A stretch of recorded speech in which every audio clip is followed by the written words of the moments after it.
Hello again. Well, I'm sure you're getting used to my voice, but it's Nicola Morley, and I've got some of the antique botanicals in front of me again this afternoon. I've also got some of these shaped cards which currently Create and Craft have them on, and they've got them exclusive with the antique botanicals for the month of March. And I want to show you some different ways of using some very simple parts of the kit. Again, I've not used much from the kit, but as you'll see, it creates some great effective results. So I've got one of the vellum sheets and I've cut it down, and then as you can see, I've got my embossing folder and I've embossed it. So now you could go one step further. I could have put some ink in there, so you could have got an inked effect. I could have put Versamark in there, which is clear, and then I could have embossed it with clear embossing powder. It would have created raised embossed shiny bits then on the raised embossing. So there's lots of ways you can do that. It's just one. I might do something a different way another time for you. And then I've trimmed it around the edges of these flowers, just here and just here, because I've then got one of the sheets from the pad for the antique botanicals, and I've took off all the border that was around it off the 7x7 pad to create. I'm making a Mother's Day card. So you mean the world to me, so I just wanted to say how much I value knowing you each and every day. So I'm going to poke that before I put this in the middle. I'm going to poke that in the flowers so it looks like it forms part of the same thing. And you'll see why I'm doing that, because I've got some flowers I'm going to put on the outside edge. Now, you can put this centrally, but personally I think actually sometimes having it offset, so you've got it lower at the bottom and higher at the top, gives you a better finish, and it looks like you've actually thought about it as opposed to just slapping it on in the middle. So I've put my tissue tape, as Keith calls it, it's double-sided tape, Kanban sell it, and it's on Create and Craft again at the moment with the ribbon and the bling, but it's really good. You just pop it on and then you peel it off. Now I've put it on the corners behind the bit I've poked through, so that will secure them, and obviously then I've put it on the vellum so that I can stick it inside the card. Now with it having the aperture, obviously you've got to do something inside, otherwise it doesn't look right, so you make the inside part of the outside. And I think this works quite well. But if you weren't using it like that, you could still make this your insert. So you could use this concept for any card, because I always think it's much nicer if you decorate and finish off the inside as well as the front, because it looks like you've really put some care into it. So I've peeled off the double-sided backing tape, and then I'm just going to offer it up to the corner, and then it sticks down nicely. So that's your inside. Get the bone folder, score the edge of that just to finish, make sure it shuts properly when I've finished. Now again, I've got the same sheet of vellum, and I've trimmed off the two floral corners because I want it to go like that. And then obviously I put my double-sided tape on. And what this will do, doing all these different corners and doing it through the aperture, it will give it lots of layers. So when it stands up on the mantelpiece or wherever the receiver decides to put it, it will catch the eye and it will look like a piece of art, really. It won't just look like a card, it will look like an actual decorative item. And quite a lot of people, when they've got things like this and they've received them, will frame them and keep them because they know the effort you put into them. And they do look good. So put this bigger one in the bottom corner. Now I've offset it the opposite way to the inside flowers, so the inside are on the one corners and then the outside are going on the other corners, so it'll give a nice finish. So again, peel off the double-sided tape. You can hear my dog barking in the background. We've just been for a long walk. I'm surprised I've got the energy left to do any barking down there.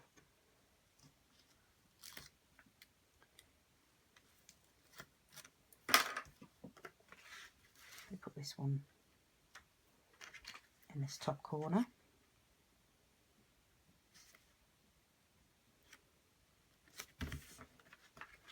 So it looks like that. Then when you've done that, I've decided that I was going to use, now there's some sentiments that obviously come with the kit, and there's also some pieces of card ready for you to put a sentiment on, but I've decided to get some peel-offs and alphabet peel-offs, and I've used my red marker pen to actually colour the letters, so I've got red letters to match it, and I'm going to put Happy Mother's Day on it. So I'm going to put it up in the top corner first.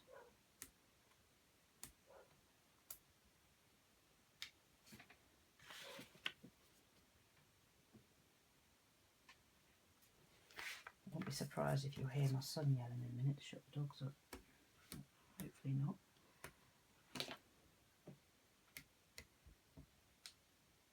Now I always pick off the peel-offs with my knife edge because it's easier, and then you can keep it perched on your knife till you've got it set where you want it. You can use any marker pen. I've got Sharpies at the moment. There's many different makes out there, and they all do a very similar job, and they really do help work with peel-offs. It means then you can make something bespoke for you, and the colours that you want to match what you're doing, so it's quite easy. And these alphabets, you can make any greeting you want. It really does give you the opportunity to personalise.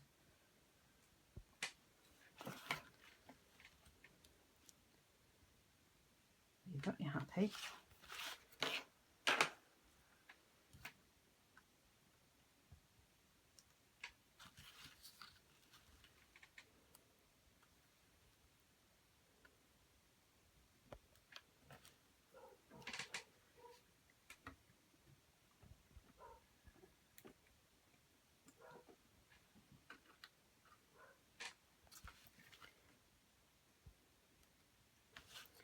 Probably hear me talking and he's wondering who I'm talking to.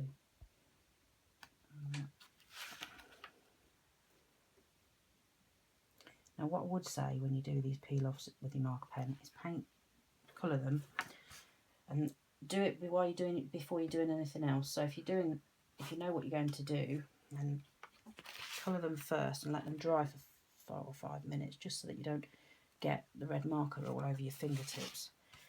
Because whilst it washes off, you don't want little red smudges on your card. Just give it a couple of minutes and it will go off nicely and won't interfere with what you're doing. Now if you get it wrong and you get the shape or you get the alignment wrong, as long as you don't push them down too firmly at the beginning, wait till you've got them all in the right place before you really put pressure on to hold them down.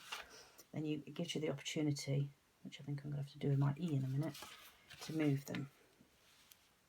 Because it's never an exact science.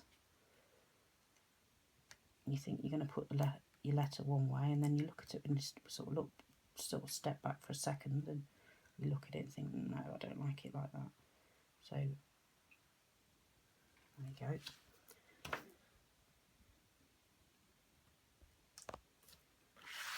And if you're really careful, if you've really put it down wrong, you can take them off and start again.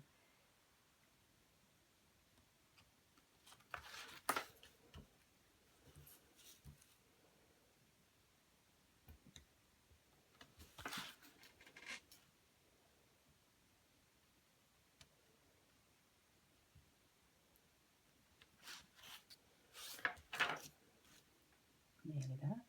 Now I've done the Y of the day because I want to try and space it evenly, so at least this way you don't have to measure, you don't have to work it out. If you just start it off at the other end, and you naturally get the gap between the words without the worry of it not sitting in the right spot. There you go.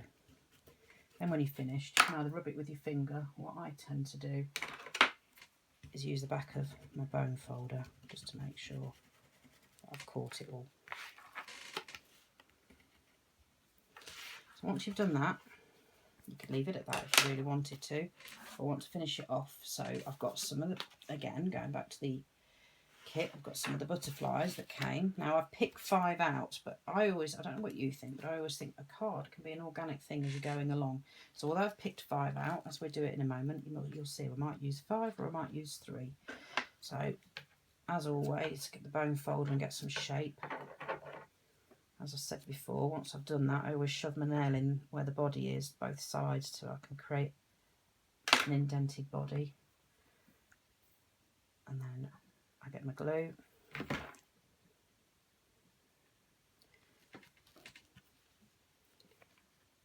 and then pop them down, and that helps them sit up then.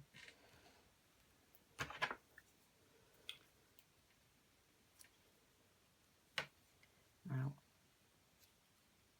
you could go for different sizes, you don't have to go for the small ones. There's loads of different sizes in the butterfly set again, which is really nice because it means that you can use it for all sorts of different things that you want to do. Now I always, when I've got an aperture card, I always try and do things inside through the front so that you create the image as you go along, and you try and make it so the two come together. So if you put butterflies on the front of an aperture card, try and put at least one or two in the inside bit so that it gives it a more unified look, and it really does help enhance the 3D appearance.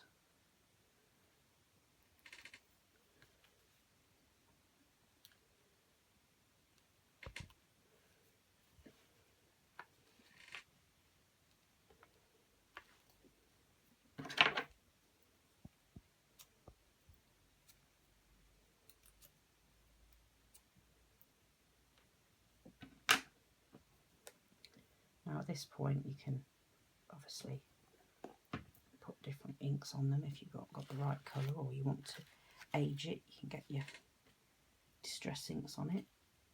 So although the burgundy butterfly, if you put a tan distress ink you'll get a different finish. Now actually I think that is enough.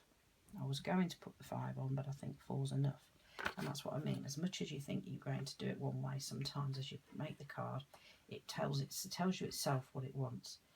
And I've put some gems ready to the side to put on if you want to. So obviously you can either put them on, or you can put them on the roses or down the sides. But actually I'm really pleased with that, and I like the way that looks, so I'm quite happy to leave it at that. So there you go. So another way of using your vellum and a way of using the aperture cards. Thanks for listening, and I hope to catch you again soon.